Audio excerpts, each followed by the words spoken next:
नमस्कार, मैं हूँ पार्थ और आज मैं आपको लेकर के आया हूँ कांचीपुरम। जी हाँ, अगर हम भारत के नक्शे को ध्यान से देखें तो भारत के दक्षिण में एक राज्य है जिसका नाम है तमिलनाडु।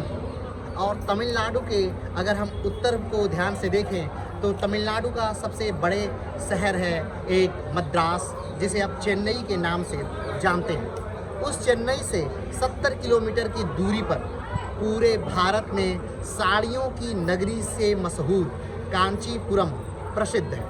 वैसे तो कांचीपुरम का इतिहास बड़ा पुराना है। ये शहर अगर देखा जाए तो वास्तविकता से 2000 साल पुराना है।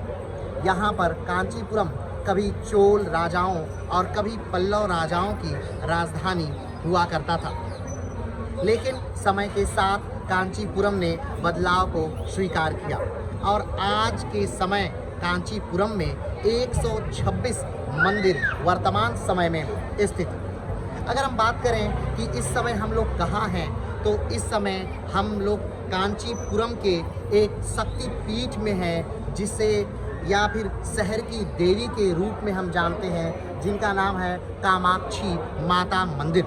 जी हाँ, ये 52 शक्तिपीठों में से एक शक्तिपीठ के रूप में जाना जाता है। तमिलनाडु में 3 देवियाँ काफ़ी प्रसिद्ध हैं, जैसे कांचीपुरम की कामाक्षी देवी, मदुरई की मीनाक्षी देवी और काशी की, यानी आप काशी का अर्थ उत्तर प्रदेश का वाराणसी वाला क्षेत्र न समझिएगा। काशी एक तमिलनाडु के का भी एक शहर है काशी।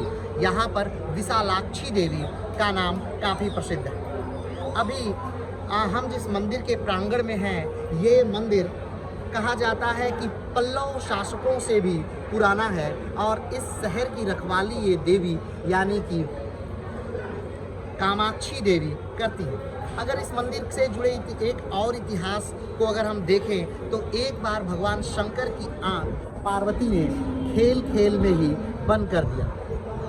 इससे पूरे संसार में अंधेरा छा गया। भगवान शंकर इससे बहुत प्रभावित हुए और उन्होंने अपनी तीसरी नेत्र खोल करके इस पूरे संसार को फिर से रोशनी प्रदान की। जब पार्वती को ऐसा लगा कि उन्होंने कुछ गलती की है, तो अपनी गलती को सुधारने के लिए उन्होंने शिव से पूछा कि मुझे कहाँ जाकर आराधना करनी चाहिए, मेरा ये पाप कैसे कटेगा। तब भगवान शिव ने इस शहर का सुझाव पार्वती को दिया और पार्वती ने यहीं पर तप किया। तभी से पार्वती यहाँ पर इस शहर में स्थापित है और कांचीपुरम कामाक्षी देवी के मंदिर के नाम से भी जाना जाता है। अगर हम बात करें इस मंदिर के गोपुरम के बारे में, तो मेरे पीछे जो ये इमारत आपको दिख रही है, ये गोपुरम है। जी हाँ, दक्षिण भारत के मंदिरों की जो शैली है उसे द्रविड़ियन शैली कहते हैं। मंदिर की 3 शैलियाँ वैसे होती हैं, एक नागर शैली, एक द्रविड़ शैली और दोनों की मिश्रित बेसर शैली। अगर हम बात करें कि द्रविड़ शैली की जो खासियत है वो ये है कि यहाँ पर द्वार होते हैं, एक घेरा होता है और एक जो द्वार होता है उसे गोपुरम नाम दिया जाता है।